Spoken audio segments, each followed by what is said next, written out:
So this is part 2 of the most hilarious and dramatic video that I've ever recorded on this channel. Driving through Hell's Gate. So yeah, it's basically a four-wheel drive track. Once you get through Hell's Gate, it gets more and more hectic. There's creek crossings. I just spun out, lost control of the car because it's like all of a sudden like the road's all changed. It's soft sand and rocks and shit, and it's just like I've hit a groove and I've just slid out, and then I'm fishtail, and then I've spun out, and then I stop and I'm facing a creek, and I'm like, fuck. Okay, so I've got to lock the hubs in, put it in four-wheel drive, cross this creek. I got out and like walked across it first and just checked how deep it was and had a drink. Wet myself because I was so hot, like just like bathed in it. Like it was such a relief. I was so happy for that, so thankful. And then yeah, kept going, and it just got more and more hectic. There were more creek crossings, and yeah, it was like real bumpy, and I was just like, I can't wait to get out of here. I just can't wait to get to a bitumen road. Even those bitumen roads that are all across like Western Queensland and the Northern Territory, where it's like a strip of bitumen in the middle, wide enough for maybe one car, and then like both sides of that bitumen is just gravel, and when another car comes, you got to drive off into the gravel at like 100 kilometers an hour and hope that you don't fishtail there, or like everyone slows down and shit. But there's like road trains, like trucks that have 4 or 5 trailers behind them going at 110 down that shit. And you just like, fuck, get out of the way of that. That's going to annihilate you. So yeah, I went through this full drive track. Just like, I just want to get through this. And let's just get to the funny part of the story. Get through it, like hundreds and hundreds of kilometers of hectic shit. I'm just grateful that my car hasn't like got bogged in any of the rivers. And by the way, I'm driving down through this Hell's Gate highway, and there's just old burnt out shells of cars that I'm imagining didn't make it all along the sides of the road. Every so many kilometers there's another car that's just got its windscreen smashed in and it's been burned, or like it's just trashed, and there's just cars, skeletons, like it's a graveyard of cars that didn't make it. That's what I'm thinking. And then we're in the middle of nowhere, and there's just like little bushfires as well. Like we're literally in Dante's Inferno or some shit. Like it's hell. Like it's so hot that the forest is on fire, the bush is on fire. It's all burning, and you can't call O for the fire brigade because there's no reception for 100 kilometers in, even behind you, hundreds of kilometers. There's no reception anywhere. There's no service of any kind there. So yeah, if you wanted to call the fire brigade, you couldn't. And there's no properties or anything out there anyway. It's just nature, as far as I know. So yeah, I was just like, fuck, get through the fiery bits quick and don't get stuck there. And you definitely don't. There was like one creek crossing where it was like fire all around me, and I just plowed through the creek. Probably shouldn't have done that. But anyway, got through it all, and I pull up at the service station. Finally made it to the service station. I'm looking at the odometer because my fuel gauge doesn't work. So I go off the odometer, which is useless when you're like doing off-road shit and you're using all different amounts of fuel. The odometer is not going to tell you how much fuel you've used. It's good for like when you're consistent driving, you're doing the same thing every day, you know, you get X amount of kilometers to the tank. So I have no idea how much fuel I have on this whole drive. Am I going to make it? Get to the service station. I'm just like so thankful. I'm like, it's all over. I come around, I'll reenact it for you. I'm like, all right, I've made it through all that shit. I undo the fuel cap, and then I step back to the Vowser here. The Vowser's here. I turn back around to put it in, and that's when I realize, that's when I see, that's a bare ute tray. That's when I realize there were 2 toolboxes here, either side, and a rooftop tent. All of my shit gone. So my first thought, got to go back and get it. So I started driving back, and I was like, how far back am I going to go? I gave myself 20 kilometers each way, another 40 kilometers of fuel. And then the servo was going to shut at 7. I asked her.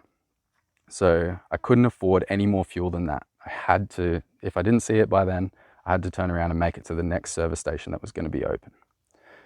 Didn't find them. And even if I did, I have no tools because I was winging it, and I have no rope to tie anything down, and everything would have been trashed anyway. I could have maybe salvaged the swag, chucked it in the front.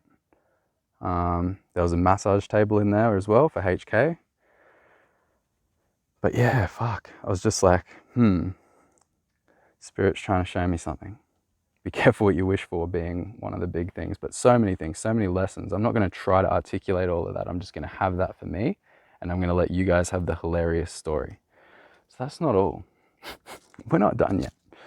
This was a hectic drive. I was talking to my brother about it. He's like, basically this shouldn't happen. Like, we discussed a whole bunch of reasons why it could have potentially occurred, but my snorkel here, that's a bit loose. Those bolts come out. That's easy fixed. Another thing that it's been gone for a while, is the turbo gauge. And if you don't know cars, it doesn't matter. I'm just going to tell you that this is funny and broken. So the turbo gauge is there, and there's this hose here. Hopefully you could see that then. And that hose has become disconnected from the turbo gauge. So it's just leaking air essentially. And I was like, well, if it's leaking air anyway, I might as well cut it at the source. And I was like, okay, I'm a genius. So that now the air will just leak straight into the engine bay, and it won't be leaking into my lungs, breathing it in while I'm driving. That'll be way better. Like, I don't know what's in that air, but I don't want anything from the engine coming into where I'm sitting. So the next place after I did that, I got to the servo, and the tank was nearly empty, but I'd only driven maybe half as far like as I usually do, and the tank is nowhere near empty. So I'm using more than twice as much fuel. I'm like, fuck me, it's leaking. Like when I've gone through one of those rivers or something, like I've fucked something, it's leaking. And I remember seeing shit dripping off under the car. I was like, I hope that's water and not coolant or petrol or diesel or whatever. Like, fuck. But it's not, nothing's leaking anymore. So whatever was leaking, it's not essential because it hasn't stopped the car. But yeah, the turbo. So that's what I'm thinking. When the turbo is, so it's just that air thing I didn't understand. I called my brother. This is going to sound stupid for all you car people who know cars. I'm going to sound retarded, but I don't care because it's funny for everybody else and for you probably. So yeah, when you cut that line that usually goes to a turbo gauge, you're just basically releasing all the pressure, or releasing a bunch of the pressure that the turbo is supposed to build up for your compression, for your car's performance, so that you don't need to use as much fuel. Like your car will be more efficient with a turbo. That's why these big diesel cars have turbos on them. So without that, it was just pouring all of that compression out, like it was all being released. So I called my brother and I'm like, what can I do? And he goes, well, fold the line over itself and zip tie it. And I was like, well, I kind of cut it off really, really close, and there's no way that that last bit of hose is going to fold in half. So he's like, just jam something in there. So what I've actually come up with, this is my bush mechanic moment, is this. If you can see that, I'll look and see that green bit there. So I jammed a stick in there. I wrapped it in like some kind of tape that I got from Woolworths and super glued it all together to block that pressure from being released. And so far the performance has come back a little bit. I haven't fueled it up yet. I'm going to fuel it up when I leave here. And I haven't driven very far, so I'm going to see how much fuel I've used. And there could be multiple problems. That might not even be the only problem. But yeah, so I asked my spirit for an experience that would help me grow. And I told my spirit that I wanted to rough it. I wanted to be challenged. I wanted to really, really experience all these experiences that I'm going to have. And this is the be careful what you wish for moment. Like, it's so profound, man. Like, yeah, I don't know. I think my family's more upset about it than I am. Like my other brother he's not my car brother. He's just into all other things. He's heartbroken that I lost all that shit. But for me, like, I've just been laughing about it because it's just another thing, like showing you, like, you don't need any of this shit. Like, why react to it? And all I'm going to do now, because I didn't want any of that shit. I didn't need any of that shit. I wasn't into the rooftop tent thing. And I kept saying, I want to rough it, I want to rough it, I want to rough it. Now I've got this ute, it suits me more. I'm thinking just an esky across the back, and some of those, like, those straps that you tighten up real easy. And just one swag, a swag that you strap on and maybe bolt on an esky. And I'll do that at my sister's place maybe. And maybe not even an esky, maybe that's too flash for me right now. So I'm not looking to live it up. I'm looking for an experience that's going to make me appreciate life. I want to, you know, fucking live, like, fully in it. Like, I went to a beautiful place and swam in a waterfall today, and yeah, I'm enjoying it. I'm enjoying the highs and the lows, and I'm learning so much from it all. And I'm going to schedule all of these videos so that they release daily once I get to internet, and it'll just be whenever I get to internet I'll start posting stuff. And I could easily just not post any of the shit that makes me look stupid, but why? Like, let's just fucking be real. Like, I was talking shit a few days ago about how, yeah, bring it on. Like, I don't remember what I said, but I remember talking shit. And now this has happened, and a lot of people could be like, aha, look what happened. But I'm doing the same thing. I'm like laughing at it too. So, and it's not the end of the world. Nothing's the end of the world. We'll figure it out. It'll be fun. Challenges are fun. Fixing your turbo with a stick and some tape and glue is fun. If it doesn't work out, then it's funny. And then you have some more fun trying to solve the problems. So yeah, I better get a move on because my sisters are expecting me now. Because I told them I'll just get there. Because there's a camping shop, another one of those things at Catherine, which is just down the road. I've passed through there, and the next big place is Darwin. And the camping shop was closed on Sundays because I was just going to grab a swag and go sleep under the stars. Because that was what I wanted to do the whole drive, and then I lost my shit really quickly. So I haven't actually...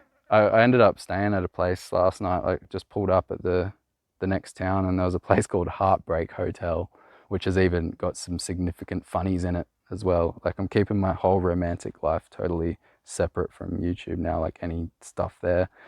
But like, yeah, Heartbreak Hotel was appropriate because I'm going through all that as well. And it was like $65 for like a tiny room, like 2 meters by 4 meters, like just a box. And it had aircon though, and it had like a single bed in there and a fridge. That was it. And a towel for a shared amenities. But I was just so grateful for that sleep and that aircon. And I got up and was watching the sunrise. I hung the key up on a hook in the room and just like left the door unlocked. Hopefully they figure that out. Yeah. And then I was off again. Another big lesson, while I'm talking about lessons, even though I said I wouldn't share my lessons, was like, I'm always like rushing in to get the hard thing done. Like, oh, it's going to be hard later, so I better hurry now while it's nice and easy. It's cool, the sun's rising, it's beautiful. I can't savor this because I've got to get through this thing that I'm doing, and it's going to be hard later, so I've got to rush now. Like, that's kind of like what was going on. And I should have just like got up this morning, watched the sunrise and like chilled out, waited for them to wake up, given them the keys back, got myself like an iced long black coffee, and like just savored that, and then driven through the shit, and then done the hard thing. Like, enjoy the easy things, enjoy the nice things. That's the big lesson. That's one of the big lessons. This is so much, so much. So yeah, that concludes the funny story. There's heaps more to it, but that'll do, eh? So here's what I'm looking at you.